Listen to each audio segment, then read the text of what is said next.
is Isaiah Thomas. Ladies and gentlemen, Tracy McGrady.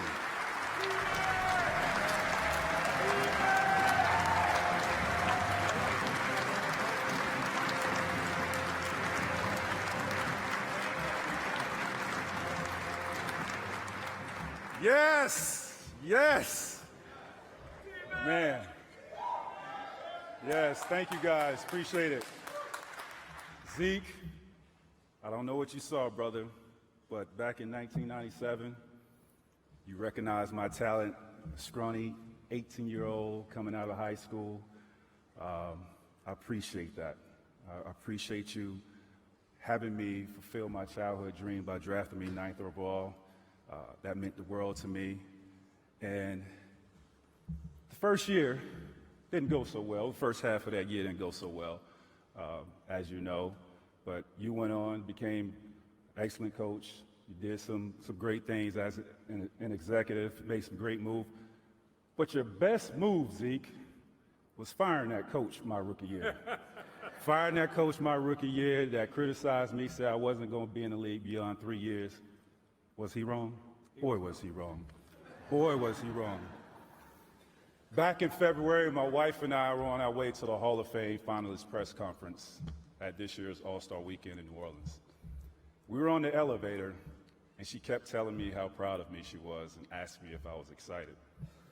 I remained nonchalant, never really showed too much emotion, or at least not the level of emotion that she was expecting.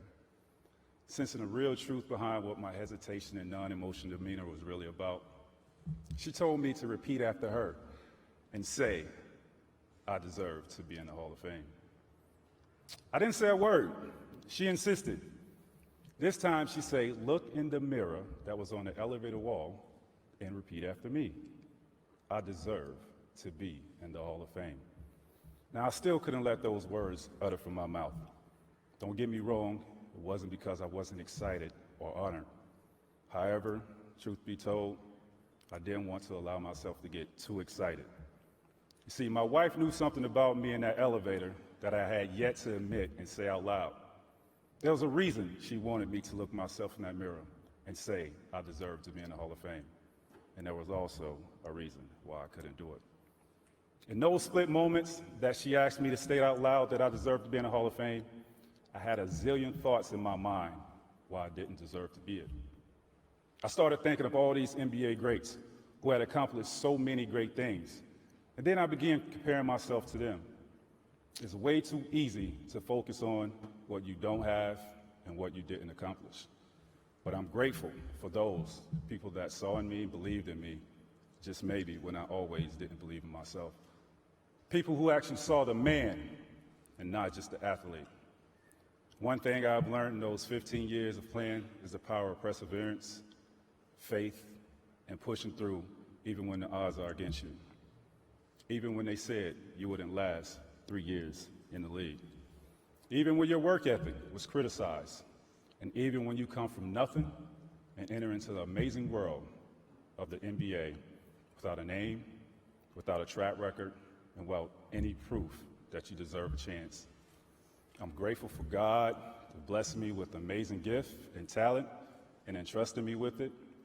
In addition, I can't leave this stage without thanking the NBA. You have sent me to places around the world I never knew existed. Just a small town kid from Auburndale, Florida, that traveled the world a few times and in my life became richer with everybody I met along the way. Thank you to Adidas. I'm proud of what we accomplished together.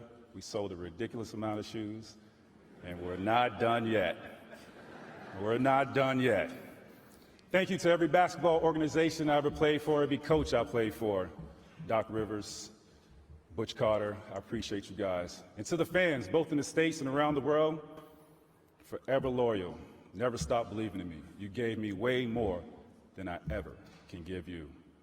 I am so grateful for all of my teammates, but I have to highlight those teammates who have impacted my life and made me a much basketball player. Thank you, Yao Ming, Dikembe Mutombo, Grant Hill, Darrell Armstrong, Doug Christie, Vince Carter, D. Brown, Charles Oakley, Muggsy Bogues, Kevin Willis, Jermaine O'Neal, Dale Curry, and Antonio Davis. And to the realest coach I ever played for. He's not here tonight. He couldn't make it. He's back home helping some flood victims back in Houston. Coach Jeff Van Gundy. I just wish we had the opportunity to play a few more years. Johnny Davis, thank you very much for allowing me to work with you and giving me the footwork. My shooting coach in my Toronto days, Jim Thomas, Sonny, and Pam Vaccaro. Back in 1996, going to that camp, being the last guy to enter this camp. And you give me that jersey, 175.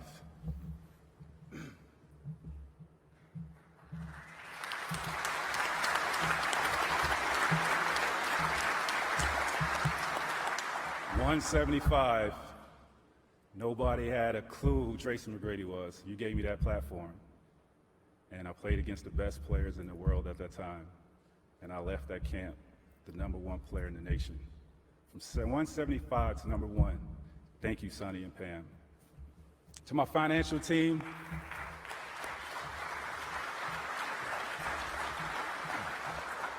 it's gonna be all right, Sonny. To my financial team, thank you guys. I made a lot of money in my playing career, and you're doing a damn good job taking care of it. I appreciate that. To my agent, Arn Tellum, Bob Myers, thank you guys. To my attorney, Tim Hoy, I appreciate you. My assistant, Elisa Grable, 20 years, thank you for organizing my life and my family's life.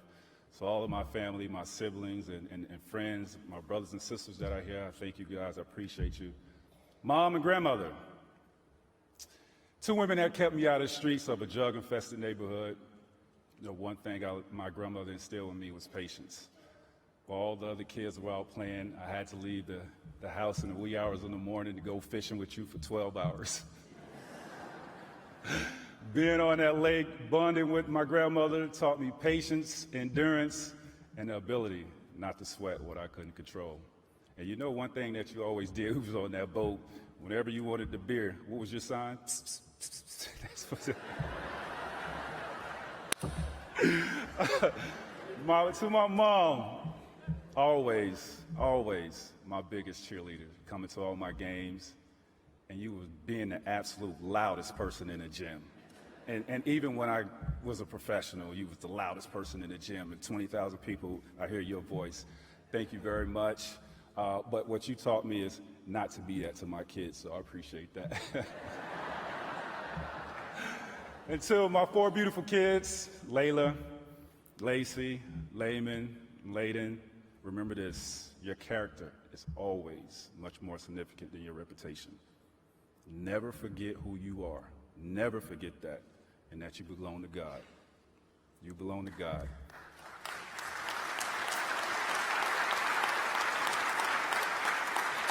Because who you are in secret is just as important who you are in public. Why? Because God sees both. Don't forget that. To my wife, who I've been with for 20 years, God has given me a woman that has proven to be a beautiful mother, a wonderful wife, an amazing friend, and I thank God for you every single day. I love you.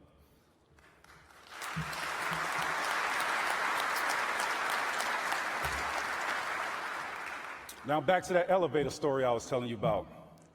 Although what I couldn't do what my wife requested me 7 months ago and tell myself in that mirror that I deserve to be in the Hall of Fame, well, on this day, I can proudly say, yes, I deserve to be here. I am truly humbled, I'm grateful, and proud to be in the class of 2017. Thank you very much.